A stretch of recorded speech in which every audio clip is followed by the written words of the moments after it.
మీరు కూడా దయచేసి అధికారులను పంపండి. కలెక్టర్లు ఉన్నారు, ఐఏఎస్ అధికారులు ఉన్నారు, ఐపీఎస్ అధికారులు ఉన్నారు, హాస్టళ్లకు పంపండి. ఒక్కొక్కరిని అవసరమైతే 2-3 హాస్టల్ దత్తత తీసుకోమని చెప్పండి. వాళ్ళు కనీసం వారంలో ఒక రోజు సర్ప్రైజ్ గా పోయి తినాలని చెప్పండి.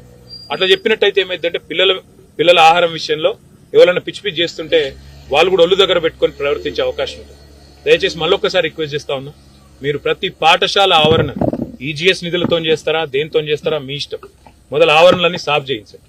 ఈ పాములు, తేళ్లు, ఇంకా ఇతరత్ర ఏమన్నా ఇబ్బందికరమైన పరిస్థితులు ఆడాడ తెలియకుండా ఏమైనా బాటిల్ వలిగి ఉన్నా ఇంకోటైనా పిల్లలకు రకరకాలుగా ఇబ్బందులు తలెత్తే ప్రమాదం ఉంటది. ఈ పిల్లలు మన పిల్లలు.